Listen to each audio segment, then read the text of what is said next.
Kedekatan hubungan menentukan level kepercayaan. Kita akan cenderung lebih mempercayai orang yang terdekat dengan kita. Betul atau tidak? Kedekatan hubungan akan menentukan level kepercayaan. Karena itu, kita harus hati-hati dan bijaksana menentukan siapa orang-orang yang bisa punya akses untuk dekat dengan kita. Minggu lalu saya khotbah tentang batasan dalam hubungan.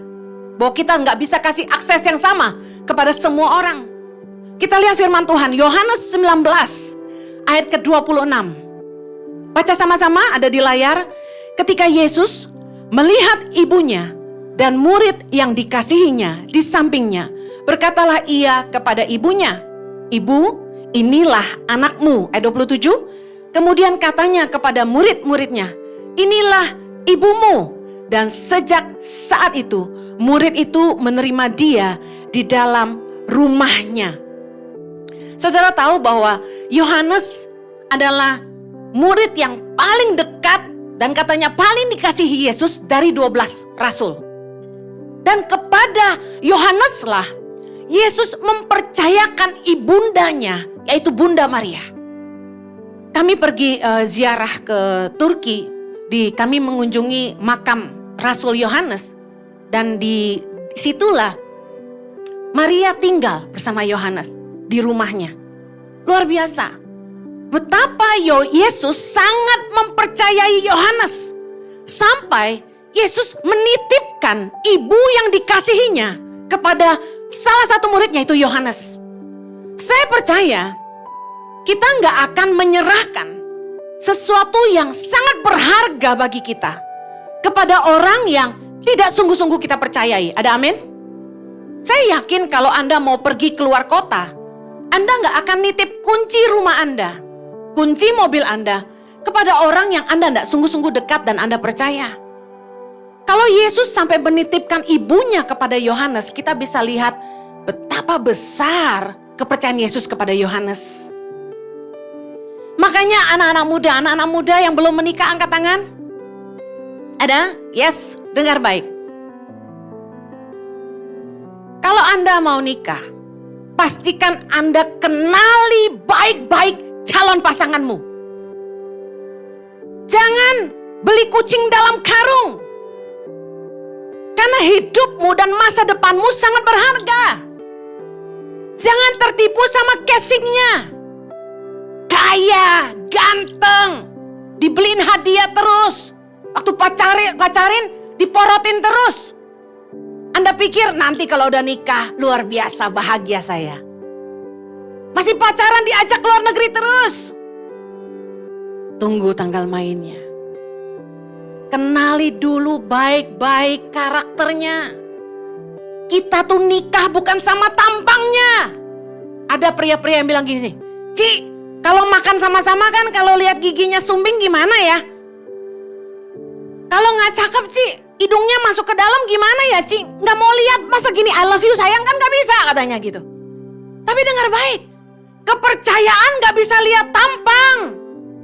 Kependekan, Ci, cowoknya, gue maunya yang tinggi. Hei, nikah itu nggak sama luarnya. Nikah tuh sama dalamnya. Yang kita rasakan tiap hari itu perilakunya, karakternya.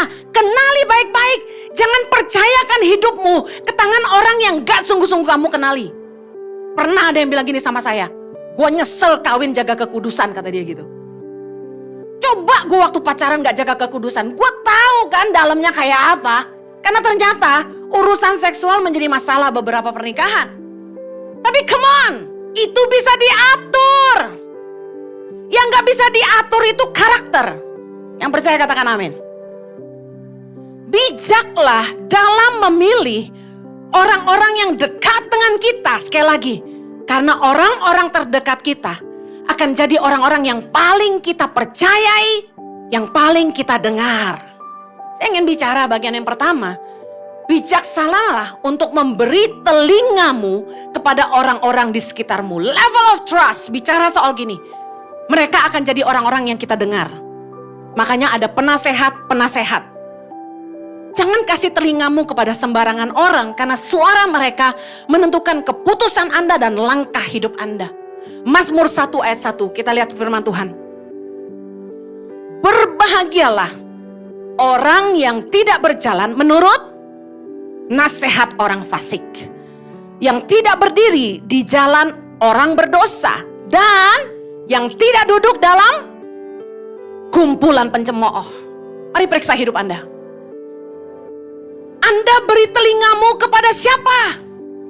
Orang fasik bicara soal orang-orang yang tahu kebenaran tapi tidak menghidupinya.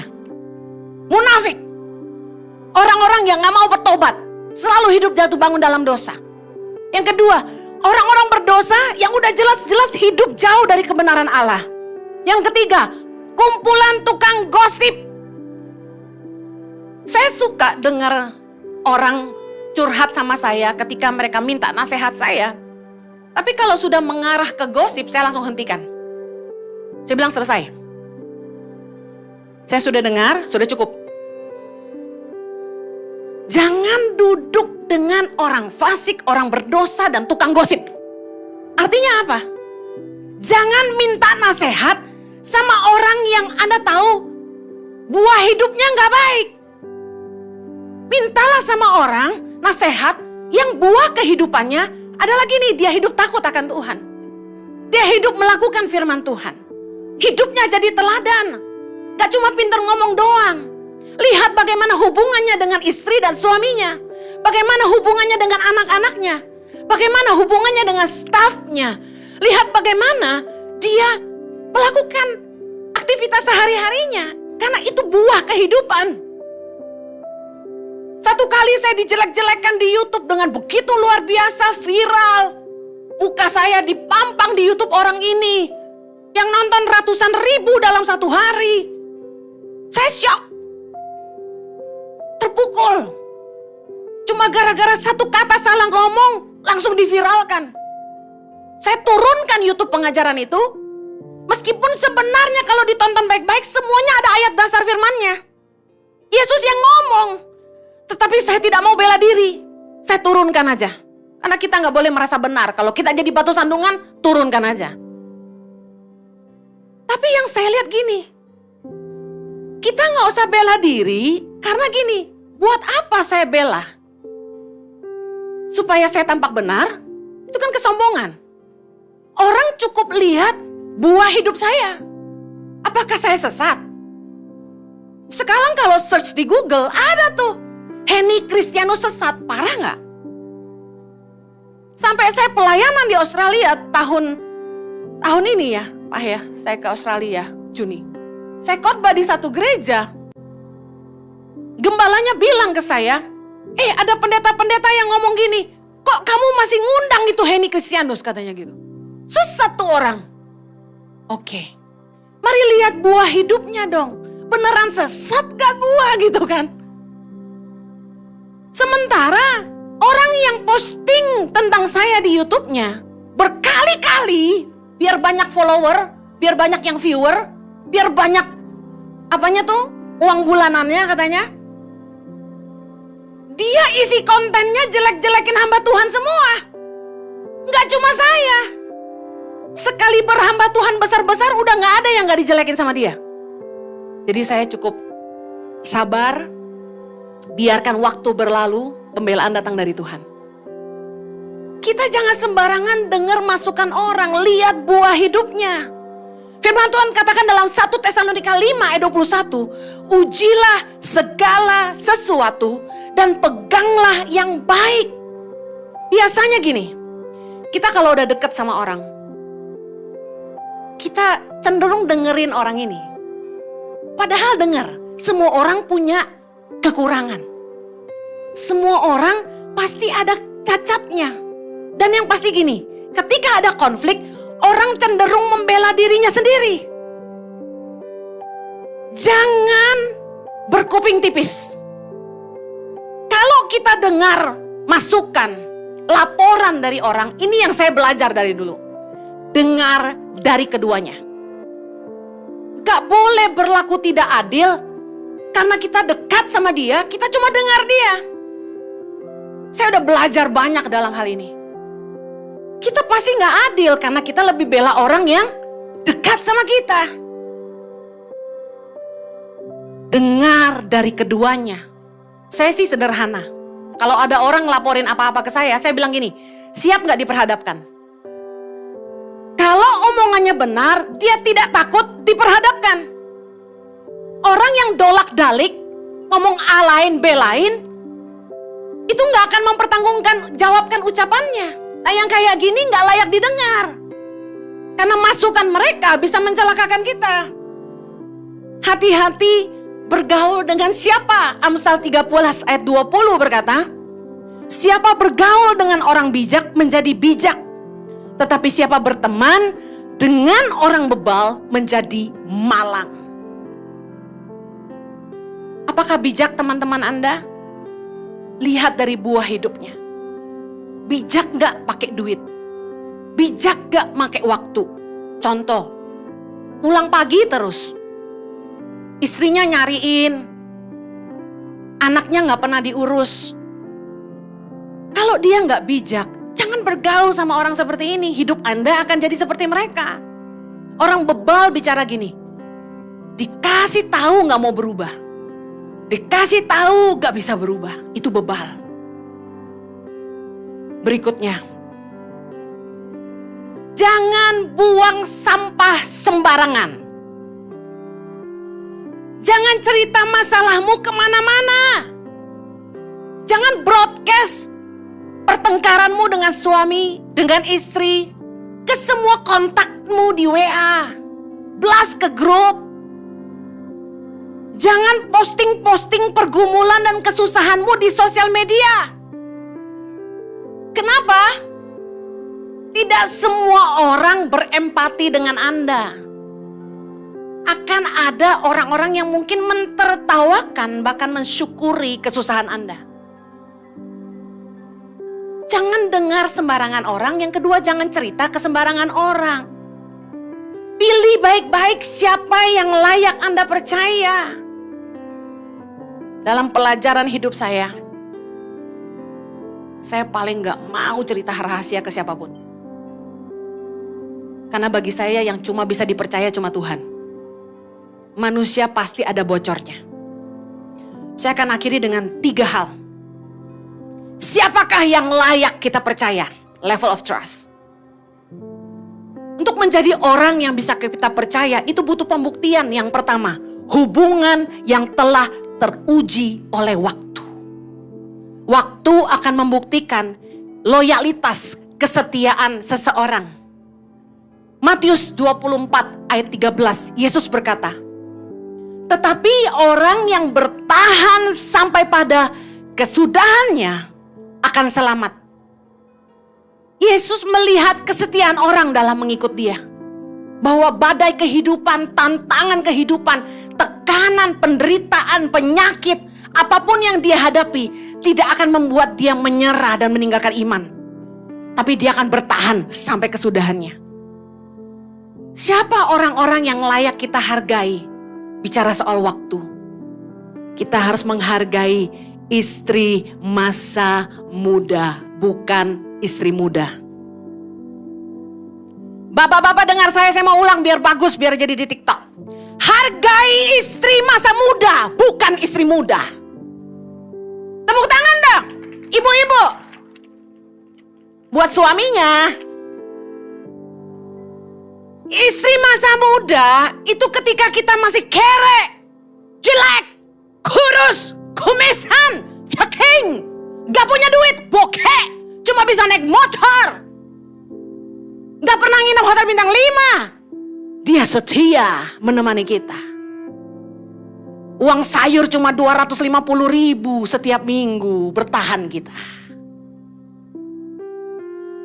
Kalau istri muda, beda cerita.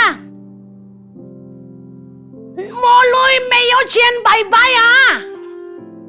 Gak ada duit, wo tinggal loh. Siapa mau kawin sama you gak mau hidupin I. Gak ada gitu. Jadi suami-suami yang hari ini sudah jadi kaya dan lebih besar, baik badan maupun hartanya, rumahnya.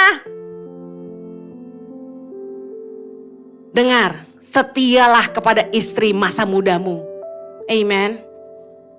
Hargai teman-teman yang setia sama Anda sejak Anda itu bukan siapa-siapa dan Anda masih susah. Berkat itu membuat kita sulit menemukan sahabat. Firman Tuhan katakan gini, Amsal 17 ayat 17. Seorang sahabat menaruh kasih setiap waktu dan menjadi seorang saudara dalam kesukaran. Orang yang benar-benar sahabat kita, dia jadi saudara kita di tengah-tengah kesukaran. Amen. Kalau Anda hari ini kaya, punya jabatan, saya kasih tahu, saya kasihan sama Anda. Kok gitu Bu Eni? Karena Anda semakin sulit menemukan sahabat sejati Anda. Amsal 19 ayat 4 berkata gini, kekayaan menambah banyak sahabat, tetapi orang miskin ditinggalkan sahabatnya. Ayat 6 berkata, banyak orang yang mengambil hati orang dermawan.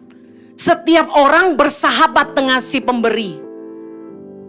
Waktu kita ada di atas, waktu kita punya banyak berkat, pasti banyak orang mendekat. Tetapi sekali lagi, waktu akan membuktikan. Ketika mereka tidak dapat apa-apa yang mereka inginkan, ketika mereka tidak kecipratan berkat-berkat, mereka akan meninggalkan kita, bahkan mungkin memusuhi kita dan memburukkan nama kita. Saya bilang sama suami saya, yuk bijaksana, memilih siapa yang jadi sahabat. Saya percaya bahwa kesetiaan itu teruji oleh waktu. Yaitu mereka yang benar-benar mengenal siapa kita adalah teman-teman lama kita. Mereka tahu aslinya kita kayak apa. Mereka tahu kekurangan kita tapi tidak beranjak dari hubungan kita. Udah tahu, emang si Henny megalak tapi tetap cinta sama saya. Mereka sudah ada sejak kita susah. Mari bijaksanalah melihat teman-teman lama. Saya sama suami hari ini punya teman dari SMA yang hari ini membantu pelayanan kami loh. Jadi mentor, jadi leader di IC. Kami sangat hargai. Karena dia kenal kami dari kami masih culun. Kenal kami ketika kami bukan siapa-siapa. Sampai hari ini juga bukan siapa-siapa sih. Tapi saya sangat hargai dia. Karena dia setia.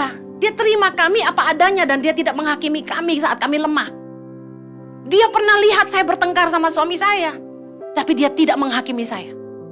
Dia malah mendamaikan kami. Dan yang luar biasa, dia nabur buat pelayanan ini. Saya mau kasih tahu. Hargai istri masa muda, sahabat lama, stafmu yang paling lama. Karena mereka telah membuktikan kesetiaan mereka. Mereka tidak beranjak dari hubungan meski sudah mengenal aslinya kita. Amsal 2 ayat 17. Ada orang yang meninggalkan teman hidup masa mudanya dan melupakan perjanjian Allahnya. Maleakhi 2 ayat 15b. Dan janganlah orang tidak setia terhadap istri dari masa mudanya. Amsal 5 ayat 18. Diberkatilah kiranya sendangmu, bersukacitalah dengan istri masa mudamu. Bukan istri muda kan? Dengar baik. Hargai mereka. Makanya saya sama suami, staf-staf lama itu kami bawa ke Israel. Gantian. As a reward.